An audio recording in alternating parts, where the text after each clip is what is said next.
Everybody. Welcome to the 2024 Green National Convention, which is taking place virtually. My name is Scott McLarty. I am the media director for the Green Party of the United States.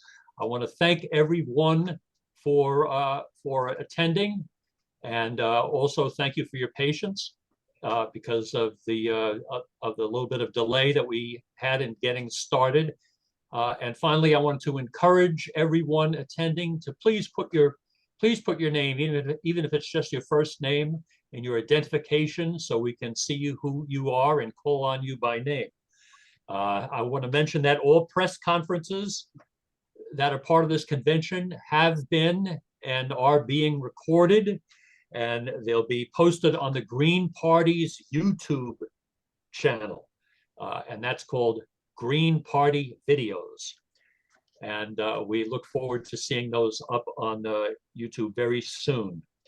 I think everybody knows by now that Jill Stein and Butch Ware have won the 2024 Green Party nomination. And the numbers that I've been given, maybe they're subject to change, are that they won with 267 out of 287 votes that were cast. If I'm informed that that's incorrect, I will inform everybody. We'll hear from Dr. Stein and Professor Ware in just a moment. I just want to say that you should check gp.org for updates and links. You can check out Dr. Stein's campaign website, jillstein2024.com. And I also recommend the Green Party's Twitter page, @GreenPartyUS. We'll begin with brief statements from Dr. Stein and Professor Ware, and then move over to question and answer. So, Dr. Stein. I'll just say that it's really a great honor to receive this nomination and an overwhelming affirmation of the support of the Green Party. This feels like it is the culmination of a lifetime's work for so many people to be in this moment right now. This is a historic moment of unprecedented converging crises for the American people. And it is a great honor to be here with my running mate, with Butch Ware, and to be bringing the solutions that the American people are really craving. The Green Party is the only national party that is of, by, and for the people. We do not accept corporate donations. We do not take money from corporate PACs. We do not work with super PACs. We do not have victory funds and other special loopholes for accepting money from the very powerful few. So we have the unique liberty to actually represent the American people. That is what our agenda is about. And the American people desperately need healthcare as a human right, need housing, affordable housing for everyone, desperately need to get out of education debt and medical debt, and desperately need the jobs that can actually support our families in an economy that actually works for working people. So we are in a unique position in this election to actually offer what the American people need, and we are really excited. I am so very excited to be working with Butch and to bringing our various communities and networks and traditions together for a really powerful and unprecedented coalition to transform our future to a future that is actually going to work for the American people and for all of us around the world. Thank you. Thank you, Dr. Stein. Professor Ware, go ahead. I guess I would open by saying that it is an honor and a privilege and a pleasure to be tabbed by Jill Stein, who has been at the forefront of the struggle for liberation, for true democracy, has been building the Green Party for decades. It's humbling, to enter this space. I am a lifelong educator and activist, and I am also a lifelong student. As an outsider to the political world, I have a lot to learn, and the things that made me an effective scholar is that I've never been reticent to take on information and to then put scholarship and knowledge in service of the people. And I intend to do exactly that in this new role. Most of my work as an academic has actually been bringing together academic and activist communities, as well as artists and public culture creators. And I see a movement. I see a wave of freedom washing over America. And I see the Green Party as an unprecedented, powerful vehicle for bringing back genuine democracy to the United States of America, to freeing us from genocidal imperial wars and repression here at home. And Jill Stein and I are ready to give Team Blue and Team Red the fight of their life from the green side. Thank you. And I think at this point, I'm going to switch over to first names, if that's okay with everybody. Please. Please do. Okay. Let's open it up to questions now. If you have a question, either put up your hand like this or click on the little hand icon, and we will get to you. David Curtis, you have a question. Yes, thank you. Sorry, I didn't hit the mute. I'm wondering what the congratulations to you both, of course. I'm wondering what the status is on your request for Secret Service protection, if there's been any help from the Biden administration. Thank you for asking. And we have applied for Secret Service, and we've made the point that it was recognized that Donald Trump's assassination attempt may have been encouraged by the climate of demonization against him. And there has certainly been a climate of demonization against us as Greens, against me in particular, a whole smear campaign that was created in 2016, accusing me of being a Russian asset, which was proven wrong after 3 years of investigation by the Senate Intelligence Committee.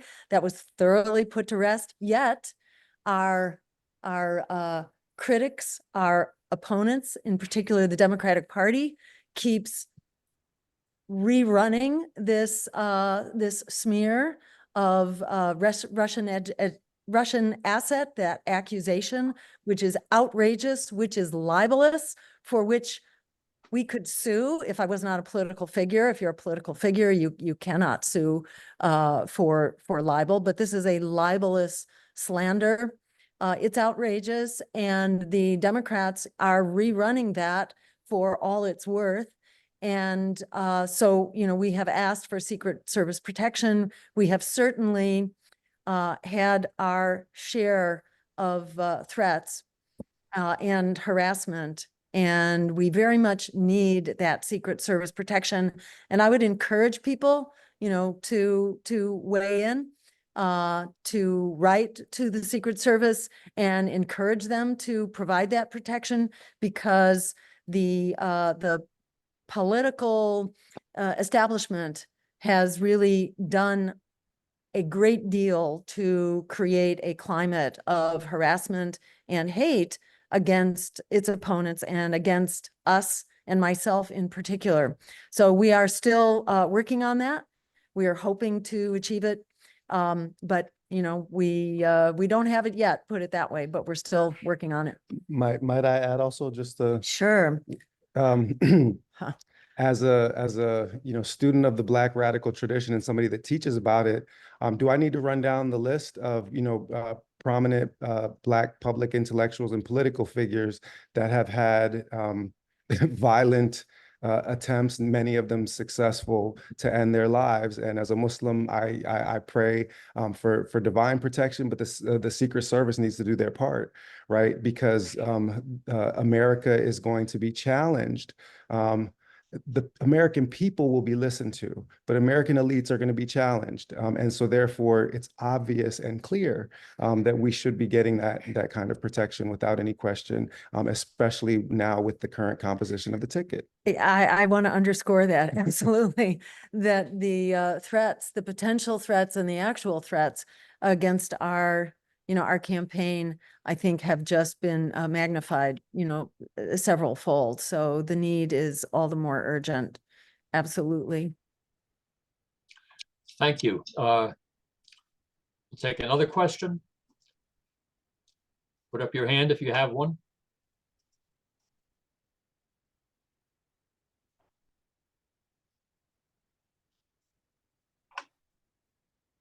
Mark, go ahead.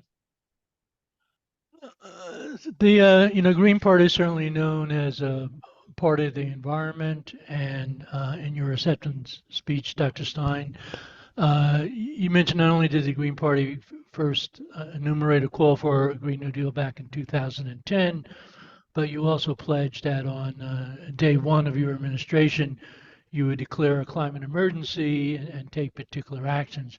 Yet many climate groups seem to be gravitating and promoting the Democrats, particularly with the selection of Tim Walz and his record in Minnesota. What would you say to the climate movement as to why a vote for Jill Stein and for Butch Ware is a better vote for climate action? Great question. Thank you for that, Mark. I think there is an intensive public relations campaign that's going on now. There's a surge of what some are calling Kamala mania. And it's important to think back to Obama mania, where similar hopes were invested in someone who had some nice words to say. Obama did not have much of a track record at the time that he was elected, but Kamala Harris does. And she has currently stated that she supports fracking. At one time she opposed it, but now she supports it. She has not had a word to say about a Green New Deal or even about a climate emergency. It's really important for people not to vote based on their wishes, not to vote based on the propaganda, not to vote based on words, but to actually look at the record. Even Barack Obama, his climate program was all of the above. And yes, he created some renewable energy quite a bit, but he also greatly magnified fossil fuel production. And same thing, look, under the Biden-Harris administration, they are in the process of building some 22, I think it is, new liquid natural gas export facilities. The Sierra Club has clarified that those 22 new LNG plants are the equivalent of building 500 new coal plants. Now, because these are exports, they're not counted in the U.S. Catalog of our fossil fuel emissions because they're conveniently offshored. But this is a disaster for the climate. If you look at the actual record, Joe Biden has exceeded Donald Trump's record for selling off public lands for fossil fuel extraction. We are going over the cliff with the policies of the Democrats as well as the Republicans.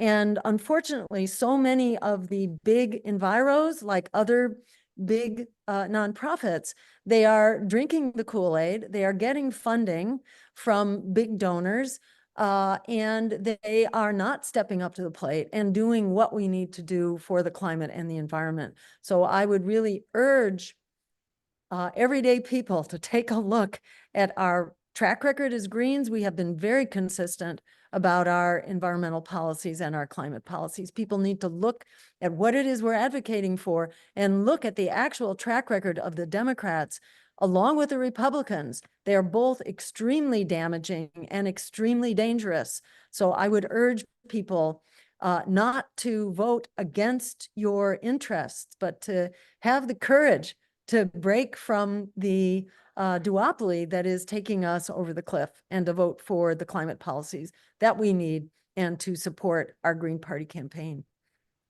And though the question wasn't addressed to me, I would nonetheless just Great. add an adjoinder.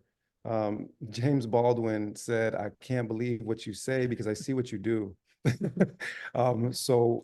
With respect to the pretty talk that the corporate Dems give, the lip service that they offer with respect to climate change, we can watch the record, as my running mate has pointed out. The last thing that I'll say is that this is not just a kind of corporate war on the environment, but it is a corporate war also on the traditional historical stewards of the environment, the indigenous communities of North America. We as Greens stand for the defense of both. And the track record of the Democrats in protecting either these sacred lands or their sacred custodians is obviously abysmal. So I can't believe what they say because I see what they do. We'll take another question. Alfred, can you unmute yourself?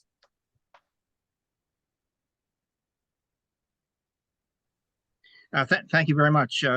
And congratulations to Dr. Jilly Stein and Dr. Butch Ware for your Green Party nominations today.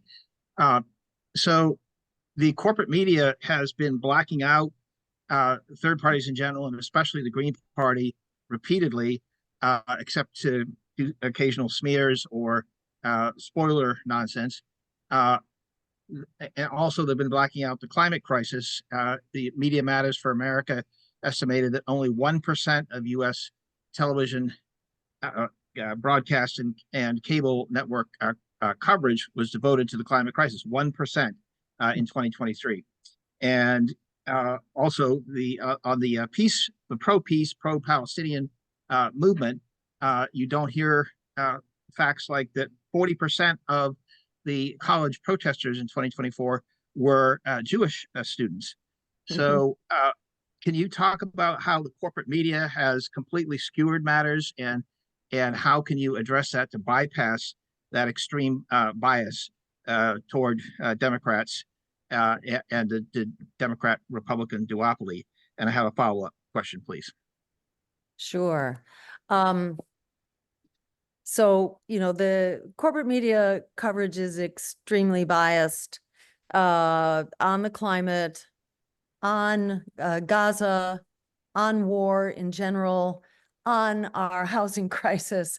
Really, there's not a single area really which is getting the coverage that it needs. And this is really kind of the question of the day, and this is the question of strategy. How do you break through that wall of silence in an election campaign where the powers that be are using their power to silence their competitors, not only to silence them, but to throw us off the ballot through basically a very misguided and malevolent use of the law, so-called lawfare, with their army of lawyers looking for details to take us to court with, looking to spend down our resources, hiring infiltrators and spies, which we actually have their job postings for this. That's from the DNC, and by holding on to our public matching funds to get on the ballot. So they are pulling out all the stops to basically silence their competitors. I would make the point that this is a crisis of democracy, that it is not acceptable to sabotage your opposition. And in the same way that we hear many complaints about the fascism of Donald Trump for interfering with the elections after the fact, I'd say it's no less an act of authoritarianism and fascism to basically sabotage the election in advance of the actual vote by throwing legitimate candidates off the ballot by blocking our access, by preventing our coverage. So among the things that we would do on day one, let me say, our administration would undertake an antitrust lawsuit against the consolidated corporate media so that we would increase the actual real coverage by real press rather than the corporate and mainstream press, not across the board, but in general, not all players, but there are exceptions. But on the whole, these are the press, which are basically serving established power and which have become the lapdog. You need press to be a watchdog and to be addressing our the actual crises that the American people face. The First Amendment is the first for a very important reason, because the founders, they did some things right, some things wrong, but one thing they got right was understanding that people need to be educated and empowered in order to cast meaningful votes. And when you have the press that's all circling the wagons, advancing their careers, taking pains not to challenge power, but to basically be lapdogs to power, you do not have the coverage that you need to run a democracy. So this is a serious problem. Now, the advantage right now in this discussion is that the majority of the American people already understand that the media is their enemy, is not their friend. Most people, polls show that the majority of voters actually regard mainstream media as engaged in an effort to mislead the public, a purposeful effort to mislead the public. So people are ready to hear, what we have to say. They are hungering for what we have to say. They are no longer buying the Kool-Aid that is being, pumped down their throats right now. They're not buying it.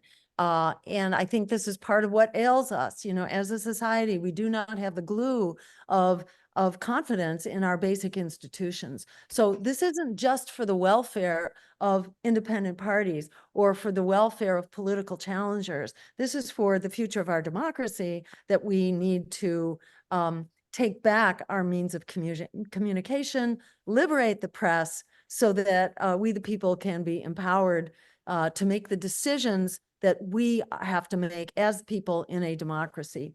I'm sure you have something to say about I this. just want to underline a few things that the first anti-imperialist president in American history just said. That press is supposed to be a watchdog, not a lapdog. Okay. So I'm a historian and I think about things in historical terms and then try to apply. So they used to call it the fourth estate, right? And it was supposed to be a fourth branch of our government, so to speak. An informed electorate is required for a functioning democracy. But instead of a fourth estate, what we right now have is the entertainment division of the 1% of corporate capitalism. And my own personal reflections on this, and I've said this in public for a long time, y'all could roll the tape. American democracy ended the day that Rush Limbaugh went on the air, because entertainment and pumping a particular political ideology became so profitable and led directly to Fox News. You now had a right-wing juggernaut that carried water for the Republican Party. And so MSNBC comes into the picture and carries water for the Democrats. And CNN decides which water it'll carry on which day. Okay, so now what you have instead is essentially shills for particular political parties. You have competing forms of state media, just as you have competing factions amongst the 1% with respect to Team Blue and Team Red. The last thing that I'll say, in order to be brief, is this is not even just a problem with corporate media anymore, right? When was the last time you saw Jill Stein on Democracy Now? Somebody run and tell Amy Goodman that I want to be on Democracy Now, that if CNN and MSNBC are not going to cover the nomination of the Green Party VP, then at least Democracy Now should do so. So that's what that used to be called journalism, because it used to be about, what they say, all the news that's fit to print. Well, now it's all the news that's fit to print money. Alfred, we're gonna, if it's okay with you, we're going to put your follow question on hold for the moment, because I know that Jill and Butch have to get to an event very soon. And I'd like to take a question now from Sergey from TASS. Sergey? Yeah, thank you, Scott. Hello, everyone. And yeah, first of all, congratulations to Dr. Stein and Professor Ware. My question is on foreign policy. Can you please lay out your position on the current administration on kind of current administration's policy of sending funds and weapons to Ukraine, and what kind of steps are you going to take in this regard when you win the November election? Thank you. Great. So we oppose the continued flow of weapons and funds that basically throw gasoline on the fires in Ukraine. This has been an unwinnable war from the outset. It is a war being fought to the last Ukrainian. It is a war, it is a proxy war specifically stated by the Secretary of Defense, who has said that this is a war intended to bleed down Russia's resources. This is not a war that can be won. This is a war which could readily have been avoided. This is a war which has been ginned up basically since the fall of the Soviet Union. At that time, the US and multiple countries, basically guaranteed that NATO would not be moving 1 inch to the east following the reunification of Germany. And it only took a couple of years for that march to begin, for this promise to Gorbachev to be broken. Promise made by the Secretary of State, I think James Baker and others at that time. That promise was broken. And so many observers and experts in foreign policy and observers of foreign policy were just like aghast that the US was going back on its word and that NATO was basically heading for a conflict. Let me just say that what we are looking at the border of Ukraine and Russia is essentially like the Cuban Missile Crisis that the US abhorred, that the US had launched nuclear weapons to deal with before Kennedy and Gorbachev had the good sense to, Kennedy and Khrushchev had the good sense to sit down and have those weapons removed, which went hand in hand with removing the US weapons that were stationed in Turkey, which was the instigator for Russia putting the weapons in Cuba to start with. So we regarded this as a terrible threat to have nuclear weapons near our border. And what we're doing is exactly the reverse of that. We're putting nuclear compatible missiles where the warheads are easily switched out like overnight. So nuclear compatible missiles amounts to essentially nuclear missiles on the border of Russia within a few minutes of Moscow. So this is nuts. And the US, in addition, took the lead in dismantling several critical nuclear treaties, including the INF, the Intermediate Nuclear Forces Treaty, which would prohibit such missiles from being in, anywhere to start with. So that treaty is dissolved. So safeguards that were once there are no longer there. This is extremely dangerous and reckless. In our view, we need to be getting rid of nuclear weapons entirely. We need to be supporting and promoting the nuclear ban treaty, which the majority of the world's nations have already signed on to, all except the nuclear weapons countries have signed on. So this is a very dangerous conflict. It is a conflict that would readily have been averted had the US sat down to negotiate in advance of the war, or had the US not sabotaged the peace agreement that was established shortly after the war began, and which Russia showed that it was, Russia was willing, ready, and anxious to actually negotiate here. It is a myth for which there is no evidence that Russia is, enacting an imperial policy and has to be stopped with nuclear weapons at its border. That is absolutely false. On the other hand, it's absolutely true that Russia lost some 27 million people due to invasions, largely across its border with Ukraine, where Russia has been invaded and paid an enormous price repeatedly over history. So, you know, we're saying that we need to engage in basic diplomacy. This is not rocket science. This is basic diplomacy.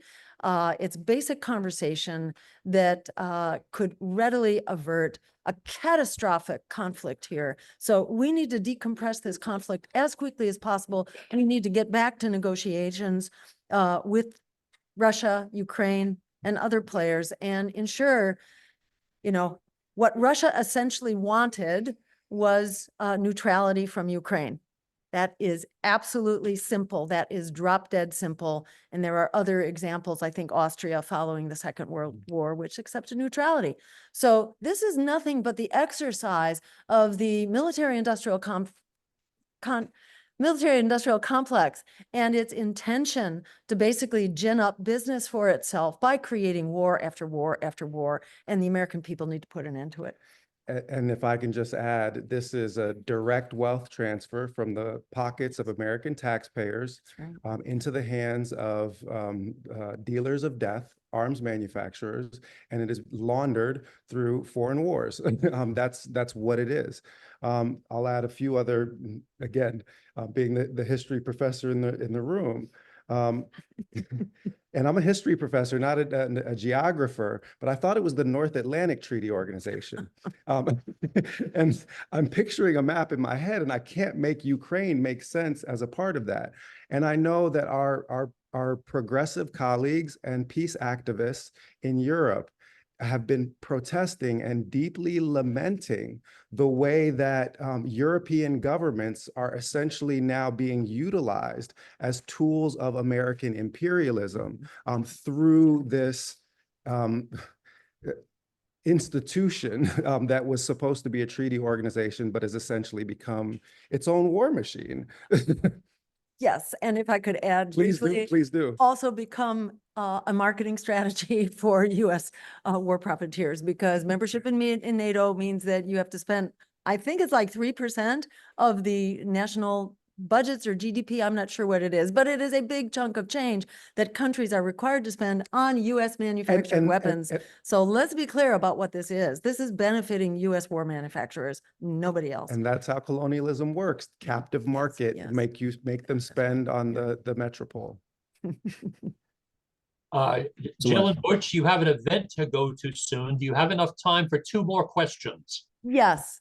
And I'll try not to be too long. We'll do two more. Now we have a question from Caitlin Kennedy of Tag 24 News, and Caitlin has had trouble unmuting, so I'm going to read her question. Okay. Hello, Dr. Stein and Professor Ware. Congratulations. Kamala Harris has said she will not support an arms embargo against Israel, and the Biden administration has not yet taken executive action to create a reparations commission despite repeat calls to do so.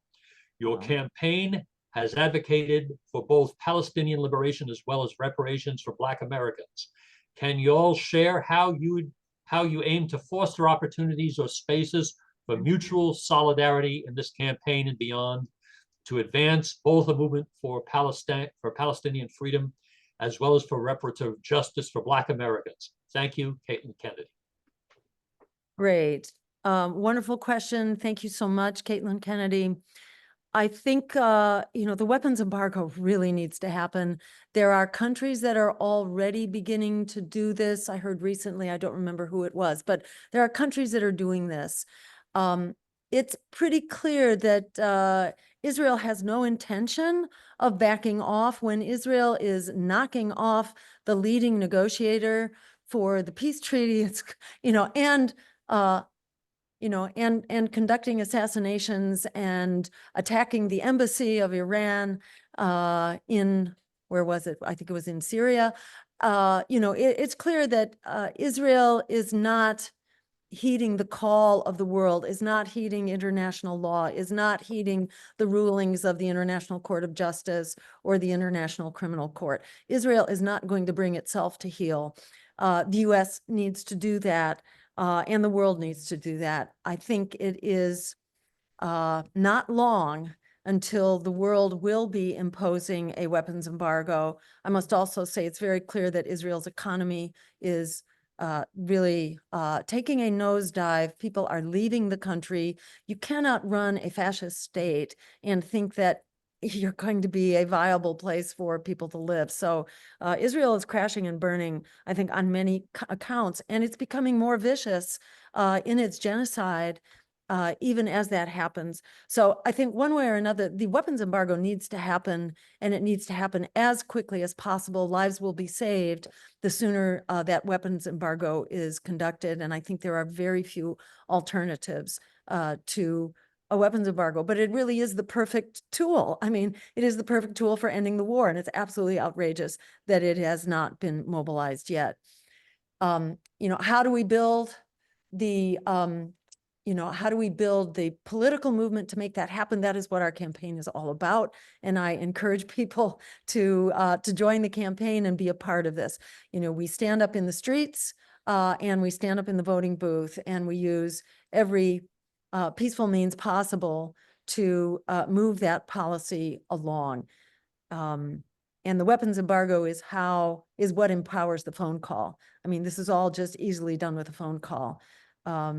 Israel gets most of its weapons from the US, so the embargo from the US, I think it's like 80% of its weapons.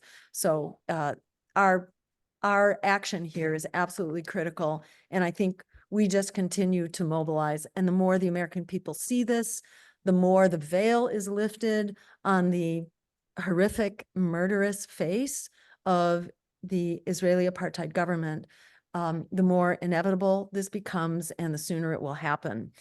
And on reparations, there is a very clear debt that is owed. And there have been plenty of studies that clarify that that debt is owed and which support cash reparations. And so there will be costs here, but those costs are basically an economic development program for the US. So those costs will be repaid. Those costs essentially address the desperate need for housing, for healthcare, for education, for getting out of debt. So those costs are part of uplifting our economy. There are communities across the country that have already begun to do this single-handedly. I think the more we can bring this into focus, because it is not discussed, it's not talked about, the more we clarify that this benefits us all, that this addresses the ongoing, really glaring, most glaring economic and racial inequities, housing inequities, education inequities. The more we can focus on that, the more support we can build for it till we can actually move this. And this, the president does not have executive authority over this. We will need to build support. And I want to say something quickly about how we re-engage democracy. And this applies to both a reparations policy as it applies to, for example, Medicare for all. How do we get Congress ever to do the bidding, and to do what the American people need as opposed to what their donors need? So one thing that we need to do is bring back town hall meetings where the participation of electeds is absolutely essential. This used to be done all the time as a matter of course. It's not done now, hardly at all, not anymore, because electeds are too busy talking to their donors. So we need to bring back town hall meetings, and using the bully pulpit of the White House, we will shame and blame those who are not participating. Because for electeds to actually have to face their constituents, they get instructions about what needs to be done. And that's how we re-engage the wheels of democracy. And the second tool is to bring back meaningful congressional hearings. Now they are mostly, when they even happen, they're mostly political theater. What we need actually are quality, informative hearings that can clarify what is the living legacy of slavery. The institution of slavery did not end with the, with the end of slavery. It rolled over, slavery rolled over into lynching and Jim Crow and redlining and segregation and the war on drugs, a war on people of color, and the school to prison pipeline and so on. So this has been an unending legacy. The racial inequities in income are no better than they were in the 1960s. The problem has not been remediated. We are not in a post-racial era. This desperately needs a solution. We are not free until all of us are free. Our economy is not prosperous while we have a massive apartheid, economic apartheid going on in this country. In Massachusetts, in the greater Boston area, according to a study published by the Boston Globe just a couple of years ago, the average African-American family had a net worth of $8. The average Caucasian family had a net worth of $250,000. So this is the racial economic apartheid that we are still living in this country. It needs a solution. It affects all of us, and we need to educate the American people in order to move these solutions forward. Over to you. Yeah, I'll try to be brief, but I will just mention that, you know, it was Jill's answers to these particular questions that, you know, you had me at hello. You know, that was, you know, the Green Party for the win. So just briefly on the arms embargo. My good friend Imam Dawood Walid, the executive director of CARE Michigan, the Council of American Islamic Relations, always says, "Who funds you runs you." Okay, who funds you runs you. So AIPAC and the arms manufacturers have bought and paid for both of these parties. So of course they cannot agree to an arms embargo because those checks have already been cashed, right? They have their projections of all of the future income off of the endless future war. So part of the reason why I agreed to do this is that we are going to batter them in Michigan. We are going to batter them in Pennsylvania. We are going to batter them until they realize that they need to pull the knife off of people's necks. The American people are demanding it. So Chris Hedges, decorated journalist, recently said, these, referring to the Biden-Harris regime, he said, these are people with no moral compass. They respond only to fear of losing power. And we are going to give them the fight of their lives. That is what we are here for. With respect to the question of reparations, I made an Instagram post at my you know, personal feed at Butch Ware, where I played a clip of Kamala Harris talking in circles to a direct question, are you in favor of reparations? And she, you know, spent 2.5 minutes saying exactly nothing at all. And the conclusion of which was, I am not going to do anything specifically to help Black people. I'm going to institute policies. You know, this is more rising tide lift all boats nonsense. It's the neoliberal version of Reaganomics, right? And that is not going to fix the problem. That is not going to fix the issue. Our freedom struggles are the last thing that I'll say to connect these two questions, Palestinian liberation and reparations, is that one of the most gifted rappers I've ever met, a person named Chizabam, raps with a group called Slum Prophecy. He said, our struggles are intertwined. If you even had a mind, you could see through the smoke.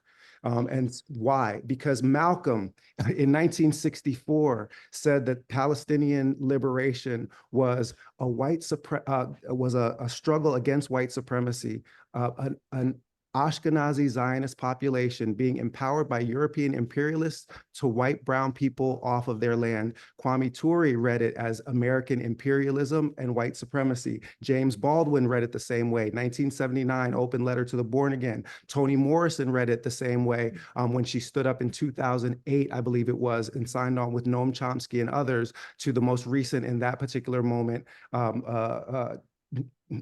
ongoing moment in the unfolding genocide, the unfolding Nakba. Now, why? These were all people that understood that there is an exterior face of imperialism, and then there is internal imperialism.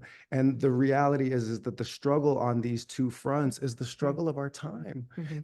Because whatever is visited upon Palestinians, we will all become Palestinians sooner or later if we do not get this war machine in check.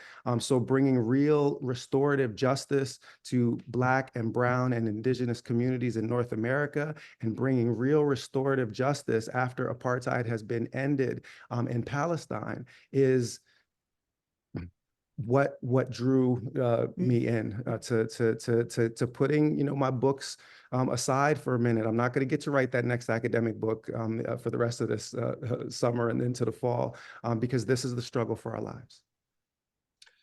And we'll take one final question. Merrill Cornfield, you have something you'd like to ask?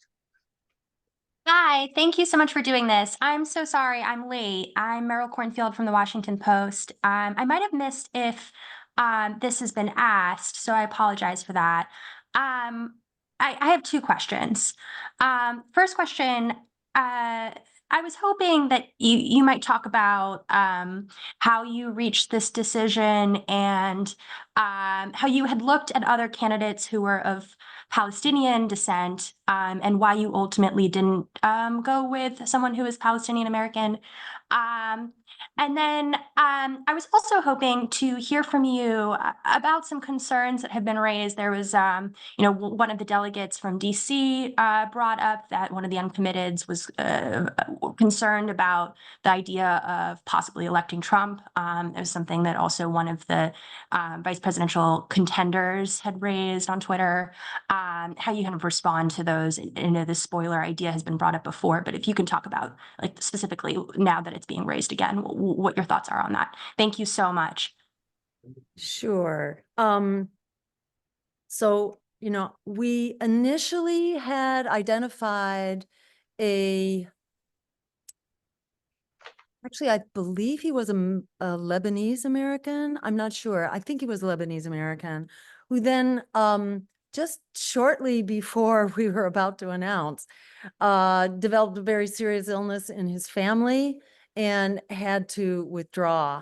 So we had a number of candidates that we had previously looked at that represented many powerful constituencies, but because in so many ways the genocide in Gaza is a moral imperative, and it is also a microcosm of this issue of empire, which is not over there. Empire is also right here, in that it costs half of our current congressional budget. It has enormous implications for what American workers and everyday people do not have in this country, because we are putting so much money into the endless war machine. So for us, Gaza and militarism is it's a unifying struggle. It is a unifying campaign. And it is also a very mobilizing campaign. There are so many people who are horrified by this face of empire and what it looks like in Gaza. 68%, according to a Reuters poll way back in November, opposed this genocidal war from the outset and wanted an immediate diplomatic solution. So that's part of why we have been very interested, excuse me, in a ticket that would bring that issue right up front and center. And running with a Palestinian American was one possibility. The problem we kept running into there was that so many of the Palestinian Americans were not native born. And then just kind of in the course of speaking with the press and doing interviews on Instagram and TikTok, we happened to have an interview with Butch, and found that he brings together things for us in another way, specifically by bringing together both the struggles of the African American community and the struggles of the Muslim American community, which are very identified with the struggles in Gaza. So, we were looking for a candidate who could help connect the dots in our historic moment. And so that's kind of how we wound up here, because the strengths that Butch brings to this, and in particular his historical perspective, and the way that he brings greater understanding to our moment, struggling with genocide and colonialism and empire, it feels like this is a teachable moment. This is a wake-up moment, and it is a teachable moment. as we go around the country now, holding our, our events out in the field, people are really in anguish for the state of our lives, but also understanding that that's the flip side of our endless war machine that impoverishes us here at home. So it just feels like it's such a moment for deep conversation. And so I found that even as a candidate, I was being really informed and empowered by what I was learning in conversation with Butch. So that's how he kind of moved to the head of the pack in this process. And then on this question of electing Trump, let me just say, this gets really, really old.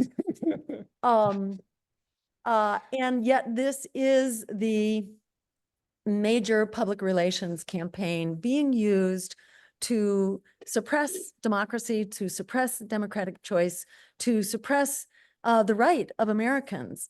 We not only have a right to vote, we have a right to decide who to vote for. And there's this full court press that comes around every 4 years that tells people that Democrats and Republicans own your vote. They don't have to earn your vote. They own your vote, and that you're being a disloyal American if you actually put your needs and the track record of these candidates first, and you stand up and vote on behalf of your needs and this emergency situation that most Americans find themselves in. And I want to stress that if you look at the numbers and the polling on this, most people who vote green would not otherwise vote. So those who whine and moan about about people voting their values, what they're saying is that disenfranchised voters, remember it was 1 out of every 3 eligible voters in 2020 who chose not to vote for one of the candidates being rammed down their throats by 24/7, wall of coverage and this notion that you can only vote for these 2 candidates. 1 out of every 3 Americans chose neither one. Thank you very much. Don't they also have a right to vote? Don't they have a choice? For those who are concerned about this so-called spoiler thing, that can be solved in the blink of an eye through a thing called ranked choice voting. That has been out there. Greens have been pushing this for decades now. It's been adopted by cities across the country, by the state of Maine. I believe it's on the ballot in the state of Washington. This is readily solved in the blink of an eye. So let's be clear that this nonsense about spoiling the election in an already spoiled, terminally failing system, this nonsense that those who would fix the system are spoilers, is nothing but a public relations campaign. And those who tell voters that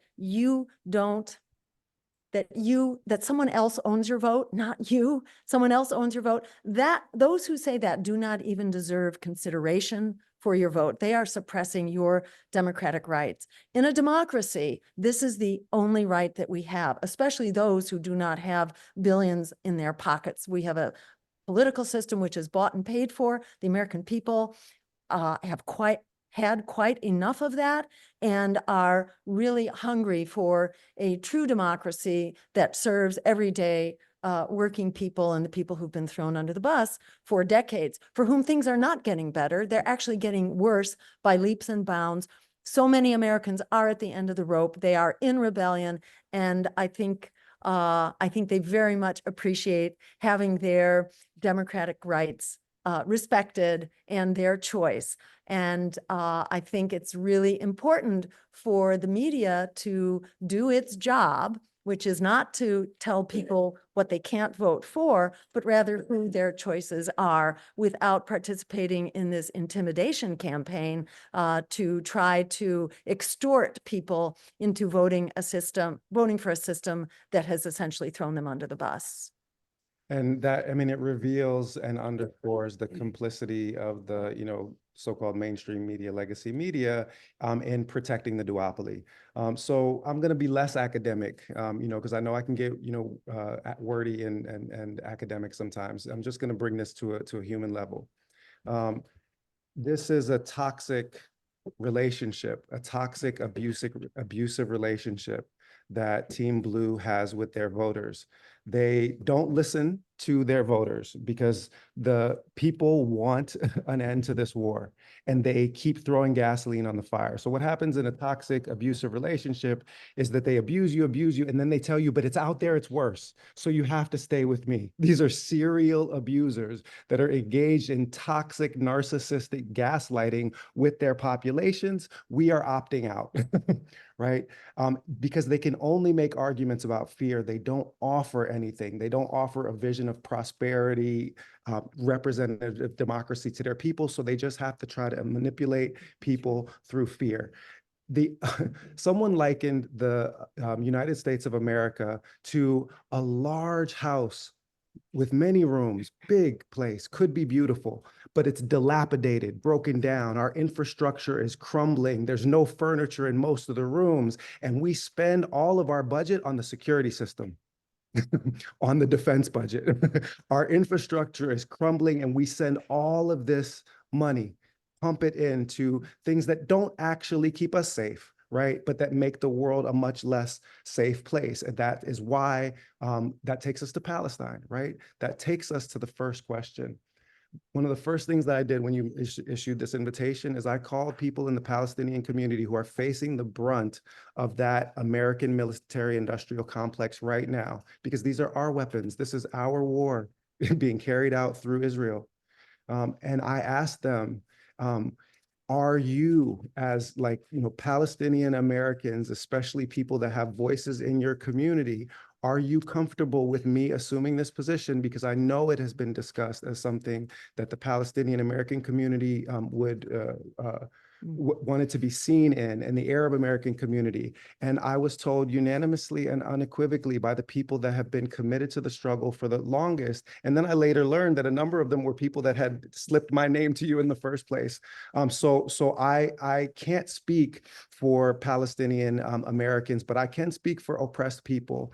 And I can speak for the American Muslim community to a certain extent. There are, of course, it's not a monolith, but I have been vocal in that struggle from the beginning, vocal against the struggle of imperialism at home and abroad. And I want to speak for all of the American people with my colleague and leader, Jill Stein. We want to serve all American people, Palestinian Americans, African Americans, and all Americans. Thank you. Thanks again. And we're going to wrap up the press conference now. Again, the big news of the day is that Jill Stein and Butch Ware have been nominated for the presidential and vice presidential as our candidates for the Green Party in 2024. This happened at our convention. The numbers that I have is that that you got 267 out of 287 votes.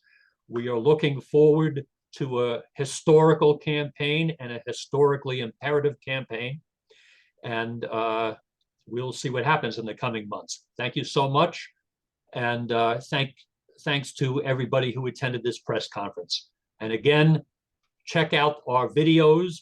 This press conference, other press conferences are already up. This press conference will be on the Green Party's YouTube channel, Green Party Videos. Have a good evening. Thank you. Thanks to everyone. Thank you, Scott. Take care. Email? Oh, Okay. Yeah.